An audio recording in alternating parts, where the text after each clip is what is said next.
At this time, we invite the family remembrances as the family like to share a message with you. Good morning. How do you say goodbye to someone you love, to someone who helped mold and shape your very existence, to someone who guided you along your journey with love, laughter, encouragement, and wisdom? How do you say goodbye to your dad? One thing I will always be grateful for is the extra time we got with him to make sure we said those proper goodbyes. When my dad got sick last summer, we should have lost him very quickly. However, God must have known that we needed more time with him to say our proper goodbyes. I was able to share with him some things before he passed, and that will surely be one of the greatest blessings of my life. That extra gift of time, extra moments, extra memories. If you've read my dad's obituary, of which my brother Luke so beautifully wrote, you can read the extensive list of all his titles and accomplishments. It's true that in his time here on earth, my dad lived life to the fullest. He tallied up many accolades and dozens of stamps on his passport. But to me, my dad will remain in my heart as my safe place and my first sense of heroic security. He was my protector, and I forever thought that he was the strongest, most invincible man in the world. One of my earliest memories of this is from the 4th of July when I was somewhere around 4 years old. We had gone to watch the fireworks, and I was so scared of the loud booming in the sky. Then an unexpected storm blew in and sent us frantically running for shelter. In the hustle, my dad fell and cut himself badly enough to have blood running down his leg. By this time, I was petrified. The loud booms of the fireworks, the now loud crashing of the thunder and cracks of lightning, and my hero falling and bleeding had me hysterically crying. I know, go figure, I was crying.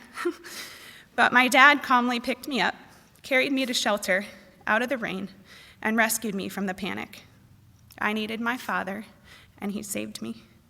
Fast forward to middle school, and I was now somewhere around 14. It was summer, and I had ridden my brand new bike from our house to downtown Naperville for the annual Last Fling Festival. I locked up my bike at Nichols Library, but when I returned to retrieve it, the lock had been cut and my bike had been stolen, and I was panicked. I knew my parents had spent a lot of money on this bike for me, and I was so scared that they would be mad at me. I didn't know what to do, so I just started running home, again, crying all the way home. On the run home, I got an epic bloody nose, so I showed back up at home in tears with a face full of blood and nervous to admit what had happened. But my dad calmly hugged me, asked me if I was okay, told me everything was going to be all right as long as I wasn't hurt, and he got me some Kleenex to wipe the blood and tears away and rescued me from my panic. I needed my father, and he saved me. Fast forward one more time to when I was in college, and I was now somewhere around 22. It was December, and I had to drive from my college in Cedar Falls, Iowa to Des Moines, Iowa to meet the teacher that I would be student teaching with starting in January. It was snowing, and along the route, I hit some black ice, and I spun off the road and into the ditch.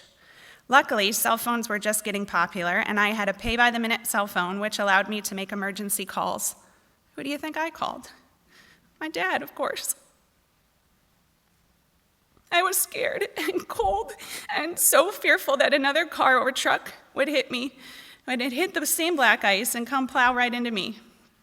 But my dad calmly got me to relax, helped me call AAA, and rescued me from my panic. I needed my father, and he saved me. During the last few hours with my dad here on earth, I could see his body was failing, and I was scared he was in pain. Here was my strong, invincible father, and now he was the one needing to be rescued. I slipped away into the bathroom that morning, and I prayed a desperate prayer to God that he would come and save my dad from his pain. And within the hour, a calm came over my dad, and he peacefully passed into heaven. What brings me so much peace is that when my dad, my strong, invincible dad, was now the one needing help, His heavenly Father came and saved him, just as my dad had modeled so well for me throughout my life with him, just as he will save all of us. It was just my dad's time to be called to his heavenly home.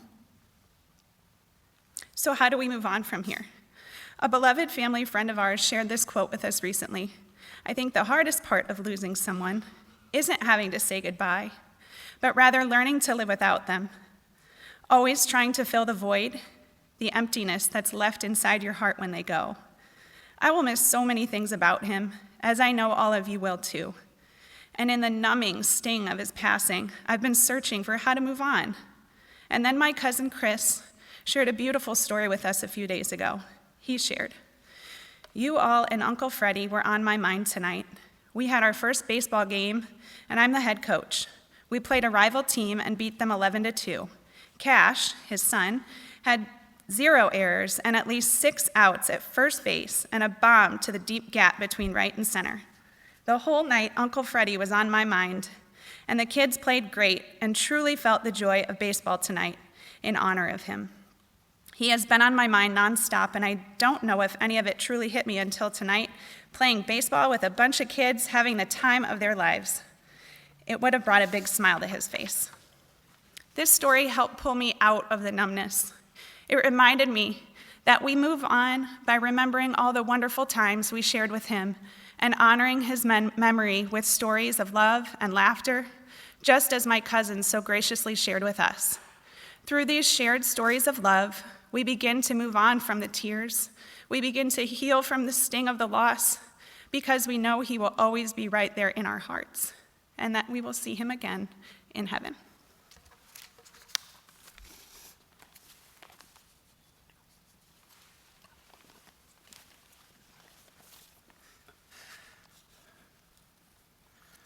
I didn't silence my cell phone. I better turn that off, huh?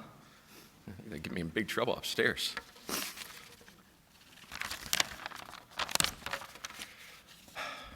All right, we've got to start with the joke, right? My dad and I swap jokes all the time. It's kind of a family tradition. He shared jokes with his dad all the time too, and as you know, my dad loved to tell them. So, but he only did so with full body facial expressions. I don't know if I've got that in me today, but we'll see. Here's one I gave him many years ago about golf, and he told me he was going to take it and make it his own. That's one of the things my dad did. So apologies if you've heard this one already. I'm guessing it went a little like this. There's 2 old men who've been best friends their whole lives, and they get together for the last time when one of them suddenly falls deathly ill. They reminisce about a lifetime of memories as friends and as teammates, and before he leaves, the friend asks for a favor. He says, "Hey, listen, you got to find a way when you get upstairs to let me know if there's baseball or softball in heaven. I got to know."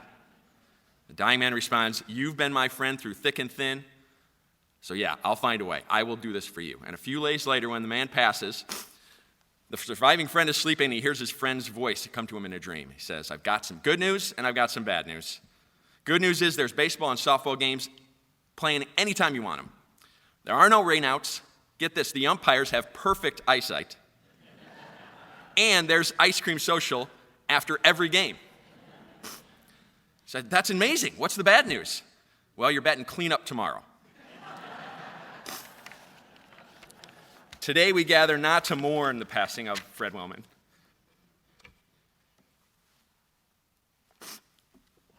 but to celebrate a life lived with boundless love and an affectionate zest for living. He would want the laughs to outnumber the tears today. So in true Fred fashion, I'm going to attempt to teach his final lessons about a life well lived. My dad had a passion for teaching, and he was made for it. It combined his thirst for knowledge about people and places with his drive to help people become the best version of themselves. He taught geography for over 30 years and was one of the most accomplished junior high teachers in the country. He understood that education was evolving from memorization to problem solving, and he knew it was important to stay relevant, so he rarely used the same lesson twice. We often woke up in the morning to him hammering away at his keyboard, his Apple IIc, getting the latest teaching tool down on paper pre-dawn. For many, he was that teacher. You know, the one that students remember and tell stories about even years later. But our family has been really blown away this past year by all the students who have reached out to say what an impact he had on them beyond the classroom. He was intentional about creating a very comfortable place, a comfortable classroom, a community space for students at an otherwise awkward age in middle school. Countless students noted how he cared for them and his ability to make them feel like the most important student in class. They remembered his enthusiasm, how he showed to them when they succeeded, and the support he gave them when they faced challenges. They appreciated how he celebrated and learned from different cultures and traditions of the students, and they respected how he taught them to prepare, because remember, practice doesn't make perfect, only perfect practice makes perfect. And they understood he always expected their best effort. And they saw his joy when students and players exceeded their own expectations and exceeded their self-perceived limits. In our family, this took the form of regular family adventures, games of surprise, in coaching or cheering on sports teams, by making a game or task of any mundane situation, and by exposing us to new places in our travels. A teacher's calendar afforded us the opportunity to camp during the summers, including the annual family vacation after baseball and softball season was over. And we've been all across the United States and overseas to experience new things. My dad knew that kindness and a friendly smile could get you a long way in this world. And he made a habit out of turning strangers into friends along the way. It's just who he was. He was so well known and well thought of, we almost always ran into something we knew. We took a 2-week vacation to Europe, and we're nearing the end of the trip, so we were joking with him at breakfast how he hadn't been recognized yet, and how did it feel to be in anonymity.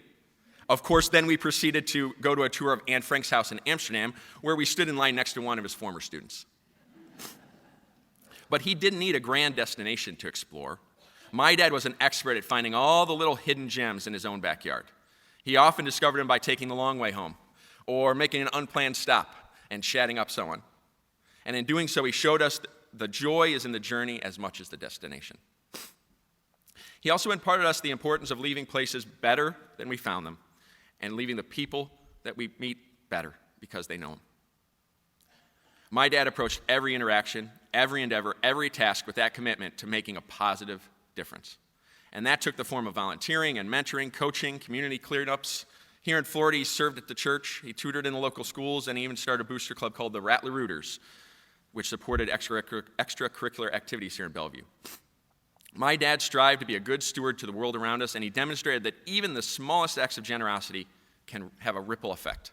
They can leave an indelible mark on the lives of others. My dad also believed that laughter was a universal language and that it transcended barriers. He reveled in telling stories because he recognized their ability to forge bonds that span lifetimes and bring solace in times of sorrow. And so we want to thank you as a family for all the stories you've shared with him over the last year and over the last few weeks. He cherished every card, every email, every phone call, and every visit.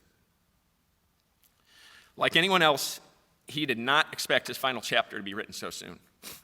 His parents lived to his 90s, and he was determined to live to 100. He dreamt of more adventures with my mom. He